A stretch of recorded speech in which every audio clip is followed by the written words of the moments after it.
का एक बार फिर से राजू सर के नाम से इस यूट्यूब चैनल के अंदर एमसीक्यू वीडियो की स्टडी के अंदर एक और नया एमसीक्यू वीडियो हम लेके आए हैं एसएससी सीआरपीएफ व्यापम एग्जाम के पॉइंट ऑफ व्यू में कुछ इंपॉर्टेंट एमसीक्यू जिनको सॉल्व करने वाले हम विद रैशनल है। तो आज का हमारा जो वीडियो सेशन है वो स्टार्ट हो रहा है कुछ इंपॉर्टेंट एमसीक्यू से।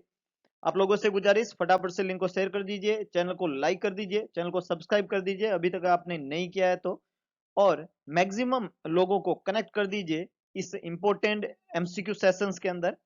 कल के वीडियो में हमने पढ़ा और मैंने ऐसा एहसास किया कि कई लोगों को बहुत सारा डाउटफुल वहां पे प्रोसेस था, एमसीक्यू जो है वो आपको थोड़े तंग कर रहे थे। उसी तरीके से तंग करने वाले एमसीक्यू आज भी लेके आया हूं, लेकिन थोड़े सिंपलीफाई करके, ताकि आप लोग जो है इनके आंसर आराम से दे पाएं और अपने कंसेप्ट को थोड़ा अच्छा क्रिएट कर पाएं।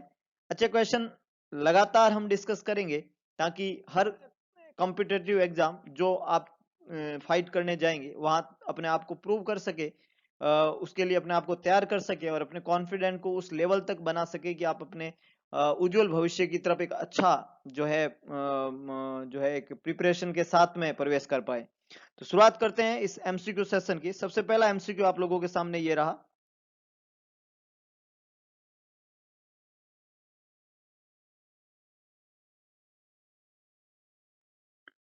क्वेश्चन है which disease process result from an absence or inadequate amount of insulin. देखिएगा कौन सी बीमारी के अंदर absence or inadequate amount of insulin रहता है, दैट लीड टू हाइपरग्लाइसीमिया, जिससे ब्लड में ग्लूकोज का लेवल बढ़ता है। ऐसी कौन सी बीमारी है जिसमें इंसुलिन क्या होता है, कम होता है, और कम होने की वजह से ब्लड में क्या बढ़ता है, शुगर, है ना, ग्लूकोज, ग्लूकोज का लेवल बढ़ जाता है। ए सीरीज ऑफ बायोकेमिकल डिसऑर्डर, है ना, तरह तरह के फिर उसमें प्रॉब्लम देखने को मिलते हैं। तो एक बीमारी जिसमें इंसुलिन कम होने की वजह से ग्लूकोज बढ़ता है। ऑप्शन दिया हुआ है diabetes insipidus, hyper aldosteronism, diabetic ketoacidosis, HHNS। Which is the correct one? चार ऑप्शन यहां पे दिए हुए हैं, which is the correct one? बहुत अच्छे, कुछ लोगों ने बिल्कुल सही जवाब दिया है। वैसे तो हमने पढ़ना है कि इंसुलिन की कमी से ग्लूकोज बढ़ना डायबिटीज मेलाइटस कहलाता है, जो ऑप्शन में नहीं है, DM1 DM2 और गैस्ट्रेशनल डायबिटीज मेलाइटिस, उसको डायबिटीज मेलाइटिस कहते हैं। उसी डायबिटीज मेलाइटिस के अंदर जब बहुत ज्यादा ग्लूकोज का लेवल बढ़ जाता है, जब बहुत ज्यादा हाइपरग्लाइसीमिया होता है, तो उसकी वजह से बॉडी में डायबिटिक कीटोएसिडोसिस होने लगता है। तो बिल्कुल मैक्सिमम लोग पीपल ने करेक्ट आंसर दिया, सी यहाँ पे करेक्ट आंसर है, डायबिटिक कीटोएसिडोसिस, जो कि एक कॉम्प्लिकेशन है डायबिटीज मेलाइटस का ही, जिसमें इंसुलिन की डेफिशिएंसी की वजह से बहुत ज्यादा ग्लूकोज बढ़ता है और उस ग्लूकोज के बढ़ने की वजह से सीरीज ऑफ बायोकेमिकल डिसऑर्डर्स देखने को मिलते हैं, तरह तरह के चेंजेस बॉडी में होते हैं।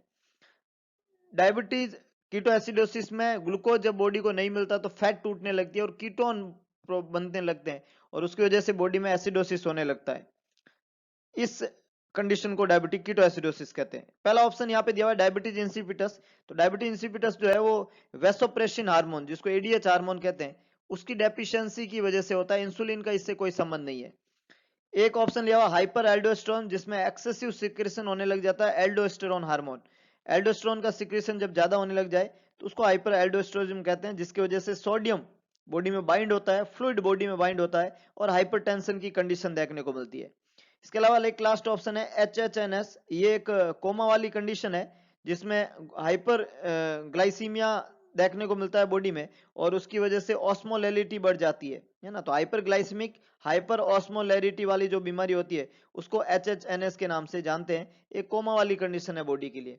तो यहाँ पे करेक्ट आंसर रहेगा C, that is diabetic ketoacidosis. बहुत अच्छे, वेरी गुड। नेक्स्ट है patient is admitted with Graves disease. Graves disease के साथ में एक पेशेंट एडमिट हुआ है। Which laboratory test should the nurse expect to be ordered. Grave disease के साथ में पेशेंट एडमिट हुआ है, कौन सा लैब टेस्ट जो है वो आप एक्सपेक्ट करते हैं कि ऑर्डर किया जाएगा? ग्रेव डिजीज के अंदर कौन सा लैब टेस्ट जो है वो ऑर्डर किया जाता है? ऑप्शन लिखा हुआ है serum glucose, serum calcium, lipid panel, thyroid panel. कौन सा टेस्ट ऑर्डर किया जाता है ग्रेव्स डिजीज वाले मरीज को? बहुत बढ़िया, बहुत बढ़िया, मैक्सिमम पीपल ने ठीक जवाब दिया है। ग्रेव डिजीज के अंदर, ग्रेव डिजीज के अंदर थायराइड पैनल, कौन सा पैनल? थायराइड।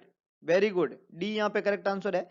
ग्रेव डिजीज जो है वो कैसी बीमारी है, हाइपरथायरॉयडिज्म वाली बीमारी है ना, इसका दूसरा नाम हाइपरथायरॉयडिज्म ही है, हाइपरथायरॉयडिज्म।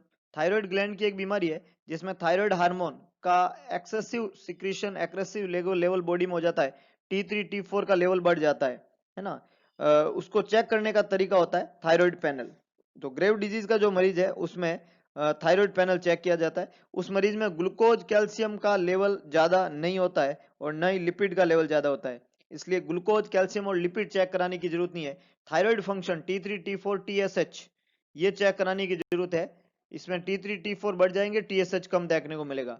हाइपरथायरॉयडिज्म वाली कंडीशन है, थायराइड पैनल चेक कराना है ग्रेव डिजीज वाले पेशेंट में। D is the correct one. बहुत अच्छे, वेरी गुड।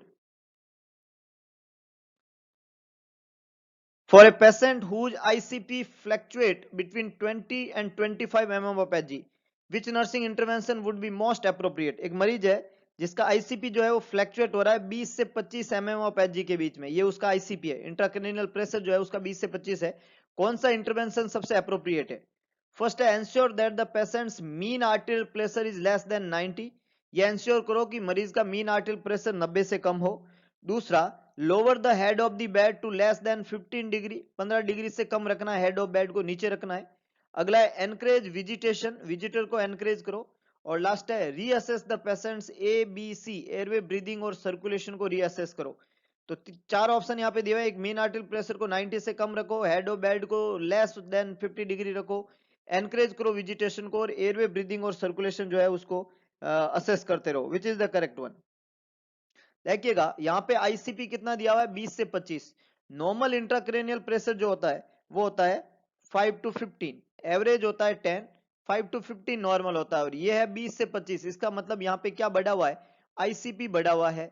इंट्राक्रेनियल प्रेशर जब भी बढ़ा हुआ होता है, इंट्राक्रेनियल प्रेशर जब भी बढ़ा होता है तो पेशेंट जो है उसमें अनकॉन्शियसनेस वाली कंडीशन होने की संभावना होती है। इसलिए हर मरीज जिसमें आईसीपी बढ़ा होता है उस मरीज में हमको हमेशा रीअसेस करते रहना होता है एयरवे ब्रीदिंग और सर्कुलेशन को। यहाँ पे डेफिनेटली करेक्ट आंसर रहेगा डी। मैक्सिमम लोगों ने खोटे जवाब दिए हैं, डी यहाँ पे करेक्ट आंसर है ना। एबीसी, एयरवे ब्रीदिंग और सर्कुलेशन असेसमेंट सबसे पहला पार्ट, और ये असेस करना है क्योंकि आईसीपी बढ़ा हुआ है, मरीज में अनकॉन्शियसनेस रहेगी। मीन आर्टेरियल प्रेशर जो है उसको हमेशा 90 से ज्यादा, जब भी आईसीपी बढ़ता है मोर देन 90 मेंटेन करना होता है, 90 से कम नहीं, 90 से ज्यादा मेंटेन करना होता है मीन आर्टेरियल प्रेशर को। जितना एमएपी ज्यादा होगा उतना सेरिब्रल परफ्यूजन प्रेशर अच्छा रहेगा। हेड ऑफ बेड को हमेशा 15 से 30 डिग्री एलिवेट करके रखते हैं, 15 से कम नहीं, 15 से ज्यादा ना, 15 डिग्री से ज्यादा हेड ऑफ बेड को एलिवेट करके रखना ताकि आईसीपी और ना बढ़े। ये वीनस ड्रेनेज को प्रमोट करता है और उसकी वजह से जो है आईसीपी जो है वो कम बढ़ेगा। और लास्ट यहाँ पे दिया हुआ है एक्सटर्नल जो स्टिमुलेशन जो दिया हुआ है, एनकरेज विजिटेशन, तो ये एक्सटर्नल स्टिमुलाई है, इसको आपको अवॉइड करना है। जितना ज्यादा स्टिमुलाई कम रखेंगे उतना मरीज का आईसीपी लिमिट होएगा, आईसीपी कंट्रोल होएगा। तो ए, बी और सी खोटे जवाब है क्योंकि ये इंटरवेंशन आईसीपी को कम करने में मदद नहीं करेंगे, जबकि डी बिल्कुल सही है। इनकी आईसीपी वाले मरीज में एयरवे ब्रीदिंग और सर्कुलेशन कंटिन्यू असेस करते रहना होता है। तो यहाँ पे करेक्ट आंसर है डी। Very good. नेक्स्ट है 33 year old patient undergone L4 L5 लेमिनेक्टमी, 33 साल का पेशेंट है, L4 L5 लेमिनेक्टमी सर्जरी हुआ है, लेमिनाज को रिमूव करना लेमिनेक्टमी कहलाता है। कौन सा, which of the following would work best to prevent post operative complication, कौन सा तरीका है जिससे आप मरीज में पोस्ट ऑपरेटिव कॉम्प्लिकेशन को प्रिवेंट कर सकते हो? कौन सा ऐसा वर्क है, ऐसा काम है, ऐसा तरीका है आप काम में लेंगे जिससे आप मरीज में पोस्ट ऑपरेटिव कॉम्प्लिकेशन को प्रिवेंट करेंगे L4 L5 लेमिनेक्टमी वाले मरीज के अंदर? फर्स्ट है एनकरेज करेंगे मरीज को to be out of the bed the first post operative day, पहले पोस्ट ऑपरेटिव डे में ही आउट ऑफ बेड मरीज को कर देंगे। सेकंड है maximising bracing while in bed, bed में जब होगा तो मैक्सिमम ब्रेस यूज करें। थर्ड है limiting movement in the bed and repositioning only when necessary, bed में मूवमेंट को लिमिट करेंगे और जब जरूरत है तभी पोजीशन चेंज करें। और लास्ट है यूजिंग ए सॉफ्ट मैट्रेस, एक सॉफ्ट मैट्रेस को यूज करेंगे। फटाफट से जवाब लिखिएगा। L4 L5 लेमिनेक्टमी हुआ है, बेस्ट तरीका कौन सा काम में लेंगे पोस्ट ऑपरेटिव कॉम्प्लिकेशन को प्रिवेंट करने का? फटाफट से जवाब लिखिए।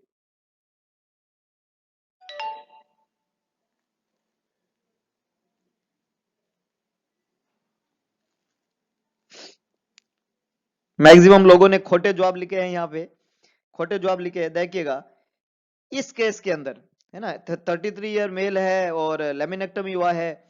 पोस्ट ऑपरेटिव कॉम्प्लिकेशन को प्रिवेंट करने के लिए ऐसे मरीजों को हमेशा एनकरेज करते हैं out of the bed first post operative day में विद एडिक्वेट ब्रेसिंग, है ना। हाँ, उसके लेमिनेक्टमी सर्जरी हुआ तो ब्रेस अच्छे से लगाए, लेकिन पहले ही दिन हम उसको एनकरेज करने की कोशिश करते हैं आउट ऑफ द बेड। इससे उसमें पोस्ट ऑपरेटिव कॉम्प्लिकेशन मिनिमाइज होंगे जो कि बेड रिडन केस की वजह से मरीज में होते हैं। तो we should be out of the bed first post operative day के दिन ही हमें आउट ऑफ द बेड करना है मरीज को। चेयर लाइक ब्रेस होता है उसके ऊपर मरीज को रखना है ताकि उसकी बैक जो है उसको सपोर्ट रहे और सर्जरी जो है वो प्रॉब्लम में ना जाए। बी ऑप्शन में लिखा हुआ maximising bracing while in the bed, तो बेड में ब्रेसिंग मैक्सिमम करने की जरूरत नहीं है, ये खोटा जवाब है, ये नहीं करना होता है। लास्ट तीसरा ऑप्शन लिखा हुआ है फ्रीक्वेंट रीपोजिशनिंग करेंगे मरीज को, तो फ्रीक्वेंट रीपोजिशनिंग जो है वो नहीं करनी है। रिपोजिशनिंग जो है वो फ्रीक्वेंटली करनी है, ये लिमिट नहीं करना है क्योंकि लिमिट करने से मरीज में प्रॉब्लम होगी। और सॉफ्ट मैट्रेस की जगह आपको फर्म मैट्रेस काम में लेना होता है, फर्म, है ना। कंसेप्ट है कि जो लेमिनेक्टमी का मरीज होता है उसकी बैक जो है उसको आपको सीधा रखना है। अब सीधा रखने के लिए मैट्रेस आपका फर्म होना चाहिए, ये पहला कंसेप्ट है कि उसको सीधा रखना है। और ब्रेसेज काम में लेते हैं, मैक्सिमम ब्रेसिंग नहीं है, ब्रेसेज काम में जरूर लेते हैं सीधा रखने के लिए। बाकी मूवमेंट अवॉइड नहीं करने, मूवमेंट कराने हैं, आउट ऑफ द बेड करना है, मूवमेंट लिमिट नहीं करने, है ना। पोजिशनिंग लिमिट नहीं करनी है क्योंकि ये अगर आप करेंगे तो जो पोस्ट ऑपरेटिव कॉम्प्लिकेशन है उसको आप प्रिवेंट नहीं कर सकते, इसलिए इसको प्रिवेंट करने के लिए आपको ये चीजें लिमिट नहीं करने की बजाय एनकरेज करना होता है।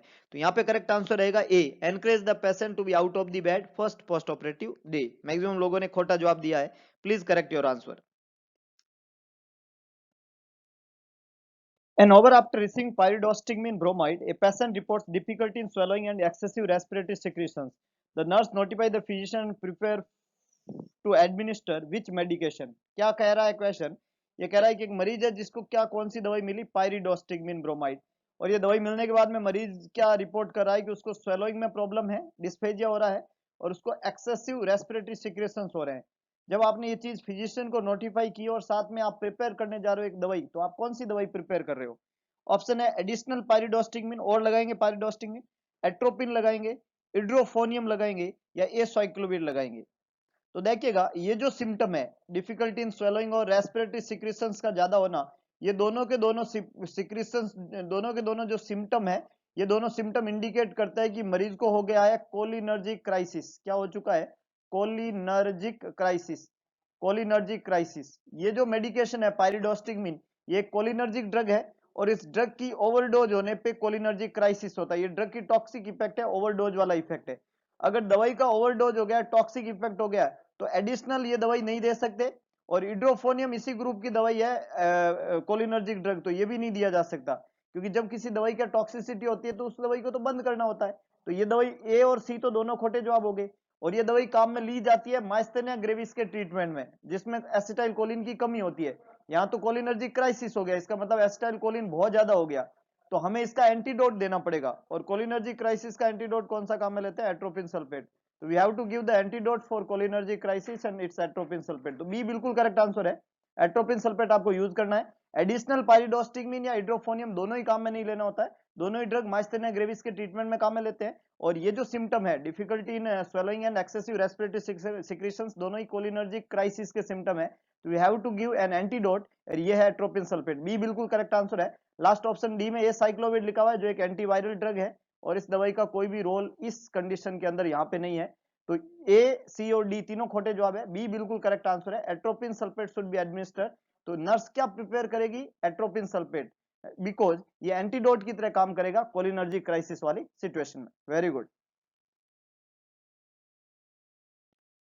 नेक्स्ट है when assessing a patient with glaucoma the nurse should expect which finding. एक मरीज है जिसको ग्लूकोमा हो रखा है और उस मरीज में कौन सा फाइंडिंग आप एक्सपेक्ट करते हैं, क्या फाइंडिंग मिलेगा ग्लूकोमा वाले मरीज में? फर्स्ट ऑप्शन है complain of double vision, second option है complain of halo around light, third option है intraocular pressure 15 mm of H G, और लास्ट है सॉफ्ट ग्लोब ऑन पाल्पेशन। तो देखिएगा ग्लूकोमा आंख की एक बीमारी है जिसमें इंट्राओक्युलर प्रेशर जो है वो बढ़ जाता है। नॉर्मल इंट्राओक्युलर प्रेशर जो होता है वो 10 to 21 mm ऑफ एच होता है, तो अगर ये बढ़ जाएगा तो 21 से ज्यादा हो जाएगा। आईओपी का बढ़ना ही ग्लूकोमा है, तो सी ऑप्शन में लिखा हुआ है कि इंट्राओक्युलर प्रेशर 15 होना ग्लूकोमा है, तो 15 ने कभी भी नहीं हो सकता, 21 से ज्यादा होगा, इसलिए सी यहाँ पे गलत जवाब है। ए ऑप्शन कह रहा है कि मरीज कंप्लेन करेगा डबल विजन की। डबल विजन को डिप्लोपिया कहते हैं। डिप्लोपिया ब्रेन के अंदर कोई प्रॉब्लम होती है तब देखने को मिलता है, जैसे आईओपी आईसीपी बढ़ जाए तो डिप्लोपिया होता है वहां पे। तो ये भी खोटा जवाब है, तो ए और सी दोनों ही जवाब नहीं बन सकते। और D A soft globe on palpation, ये भी देखने को नहीं मिलेगा। तो ए सी और डी तीनों खोटे जवाब है। क्लासिकल साइन है ग्लूकोमा का कि मरीज की कंप्लेन रहेगी हेलो अराउंड दी लाइट, ये ग्लूकोमा के अंदर देखने को मिलता है। बिल्कुल मैक्सिमम पीपल ने करेक्ट जवाब दिया, बी यहाँ पे करेक्ट आंसर है।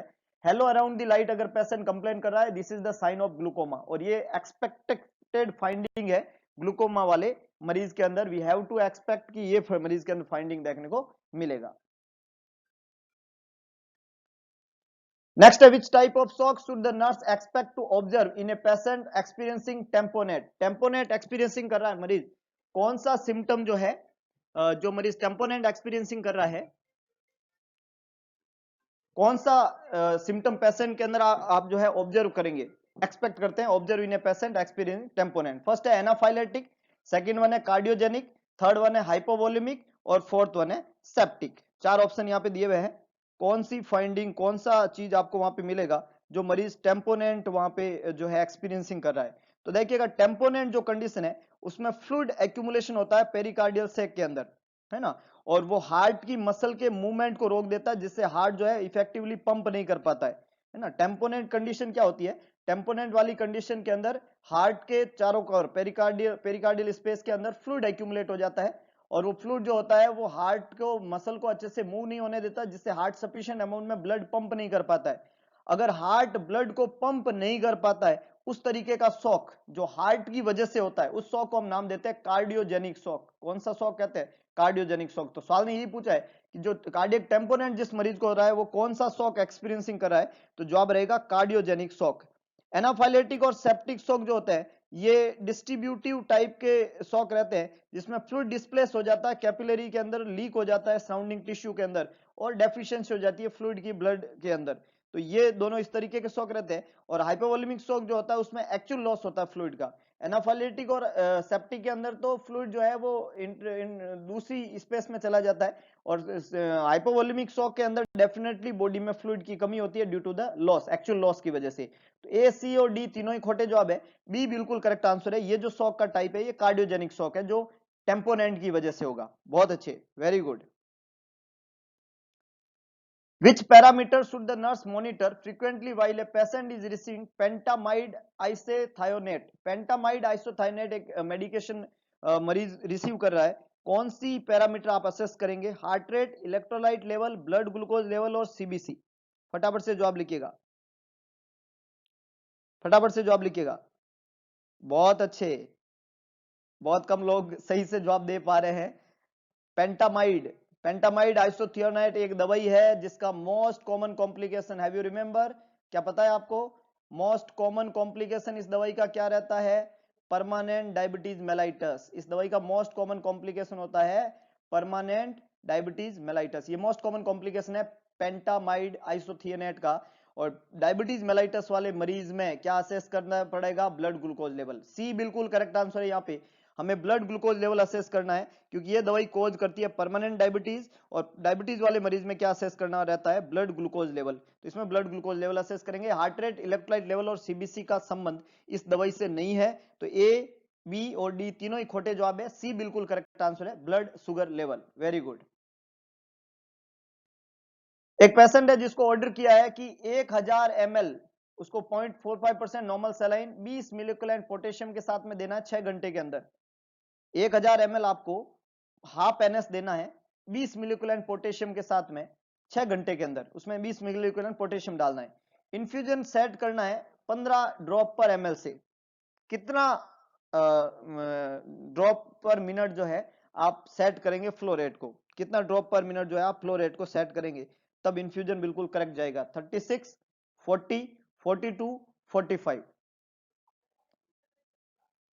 15 ड्रॉप फैक्टर है आपका, और 6 घंटे में आपको देना है।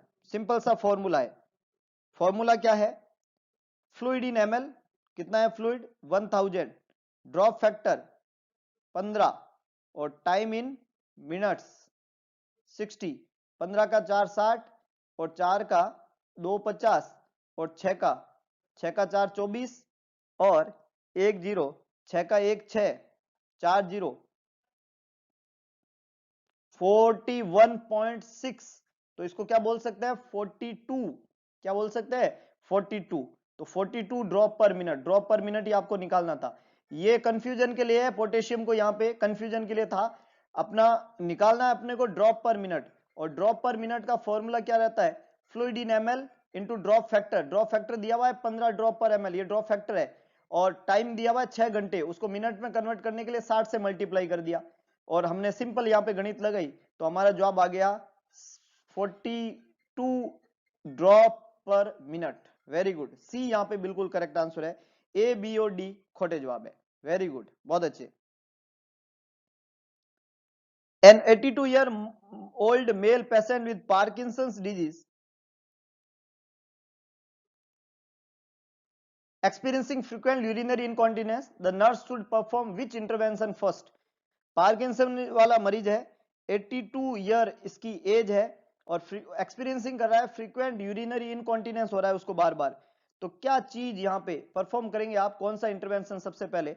ऑप्शन है डाइपर लगा देंगे मरीज को, कंडोम कैथेटर अप्लाई करेंगे, इंडवेलिंग यूरिनरी कैथेटर लगाएंगे, और स्किन केयर देंगे हर 4 घंटे के अंदर। फटाफट से जवाब लिखिएगा।